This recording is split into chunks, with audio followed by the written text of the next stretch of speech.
महर्षि भृगु ने गुस्से में आकर भगवान विष्णु की छाती पर जोर से लात मार दी। छाती पर माता लक्ष्मी का वास होता है। इस अपमान से आहत होकर माता लक्ष्मी हमेशा के लिए वैकुंठ छोड़कर चली गईं और यहीं से शुरू होती है दुनिया के सबसे अमीर मंदिर तिरुपति बालाजी के बनने की कहानी। वैकुंठ छोड़ने के बाद माता लक्ष्मी सीधे पृथ्वी पर आ गईं। यहाँ दक्षिण में एक राजा थे, आकाश राजन। एक दिन जब राजा एक यज्ञ के लिए मिट्टी खोदने के लिए जमीन पर अपना कुदाल चलाते हैं, तभी जमीन फटती है और एक चमकता हुआ कमल का फूल बाहर आता है। उस फूल में एक नन्ही सी दिव्य बालिका थी। राजा ने उस बच्ची का नाम पद्मावती रखा और उसे अपनी राजकुमारी की तरह बड़े लाड़ प्यार से पाला।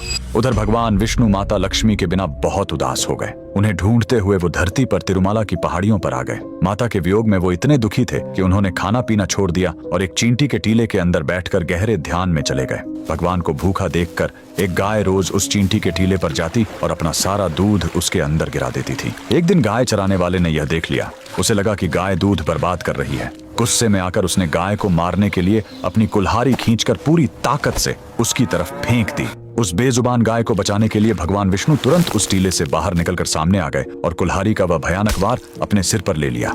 घाव बहुत गहरा था, सिर से खून बहने लगा और उस जगह के बाल हमेशा के लिए झड़ गए। भगवान को दर्द में देखकर वहां मौजूद उनकी एक परम भक्त नीला देवी से रहा नहीं गया। उन्होंने बिना एक पल सोचे तुरंत अपने सबसे सुंदर और घने बाल काटे और भगवान के घाव पर लगा दिए। बाल तुरंत प्रभु के सिर से झुर गए। उनका यह बलिदान देखकर भगवान ने नीला देवी को वरदान दिया, कलयुग में जो भी भक्त मेरे दर्शन करने आएगा और अपने बालों का दान करेगा, उसका सारा अहंकार और पाप नष्ट हो जाएगा।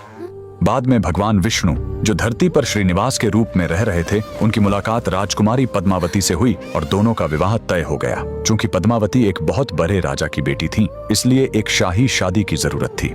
लेकिन प्रभु के पास धन नहीं था, इसलिए भगवान श्रीनिवास ने धन के देवता कुबेर से एक बहुत बड़ा कर्ज लिया। कुबेर ने शर्त रखी कि कल युग के अंत तक भगवान को यह कर्ज ब्याज समेत चुकाना होगा। आज भगवान तिरुपति बालाजी उसी कर्ज को चुका रहे हैं। मंदिर में भक्त जो करोड़ों का धन और सोना दान करते हैं, वो कुबेर का कर्ज चुकाने के लिए होता है, और जो महिलाएं और पुरुष अपना सिर मुंडवाते हैं, वो नीला देवी के बलिदान का सम्मान करने और अपना अहंकार भगवान के चरणों में छोड़ने के लिए ऐसा करते हैं। अगर आप भी भगवान बालाजी के भक्त हैं, कमेंट्स में लिखें गोविंदा गोविंदा।